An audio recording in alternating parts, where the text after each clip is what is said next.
नमस्कार दोस्तों, मैं हूं श्रावण कुर्मावंशी और आप देख रहे हो स्काई। रिलेशनशिप में एक बार एक टाइम ऐसा ज़रूर आता है जब बहुत ज़्यादा फाइट होने लगती है। हर दूसरे दिन छोटी छोटी बातों पर फाइट होने लगती है, लेकिन इसी समय पर आप नो कांटेक्ट रूल की मदद से अपने रिलेशनशिप को बचा सकते हो और अपनी बॉन्डिंग को वीक होने से बचा सकते हो। तो सबसे पहले एक बात समझ लो, जब भी आप किसी इंसान के साथ रिलेशनशिप में होते हो तो थोड़ा टाइम होने के बाद कभी ना कभी एक टाइम ऐसा ज़रूर आता है जब आप एक दूसरे से फाइट करने लगते हो। हर छोटी बात पर फाइट होती है, आप एक दूसरे को इरिटेट करने लगते हो और इस वजह से रिलेशनशिप बहुत ज़्यादा वीक हो जाता है। लेकिन आप नो कांटेक्ट रूल की मदद से अपने रिलेशनशिप को बचा सकते हो। इन शॉर्ट मैं आपको बता देता हूँ कि नो कांटेक्ट रूल क्या है और कैसे वर्क करता है। देखो, नो कांटेक्ट रूल का मतलब है आप उस इंसान से कुछ दिनों के लिए किसी भी तरीके का कोई भी कांटेक्ट नहीं रखते हो, ना फिजिकली, ना डिजिटली और ना ही इमोशनली। यानी आप उस इंसान से दूर हो जाते हो। आप अपने लाइफ में ऐसे रिएक्ट करते हो जैसे वो इंसान आपके लाइफ में है ही नहीं। अब इससे क्या होता है, नो कांटेक्ट रूल को यूज़ करने से हमें क्या फ़ायदा मिलता है?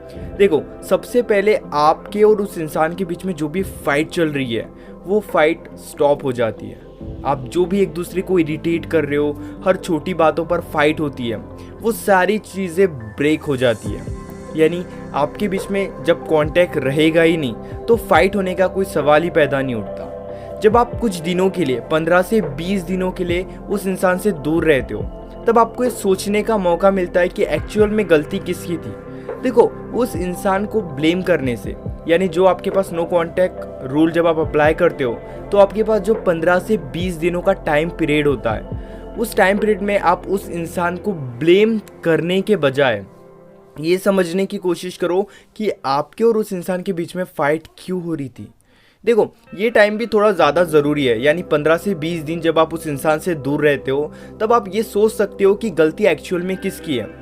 जो भी आपके बीच में बहुत ज़्यादा इरिटेशन हो रहा था, बहुत फाइट्स हो रही थी, छोटी छोटी चीज़ों को लेके बड़ा इशू बन रहा था, वो सारी चीज़ें वहीं पर स्टॉप हो जाती है। आप ये प्लान कर सकते हो कि इसके बाद आप रिलेशनशिप को कैसे और ज़्यादा स्ट्रांग बना सकते हो। देखो, अगर वो इंसान आपको इग्नोर कर रहा है, उस इंसान को ज़रा भी फ़र्क नहीं पड़ रहा है, तो बेटर यही होगा कि आप 15 से 20 दिनों के लिए उस इंसान से दूर रह जाओ। आप खुद को स्पेस दो, उस इंसान को खुद को स्पेस देने दो। यानी देखो, आप दूर रहोगे तो आपके लाइफ में आप खुद को टाइम दे सकते हो। रिलेशनशिप के अलावा भी आपकी ज़िंदगी में बहुत सारी चीज़ें हैं, आप उन सारी चीज़ों पर भी फोकस कर सकते हो।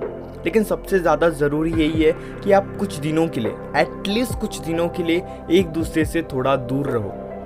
क्योंकि कभी कभी क्या होता है, हम एक दूसरे के लिए इतना ज़्यादा अवेलेबल रहते हैं और उसी वजह से फाइट हो जाती है।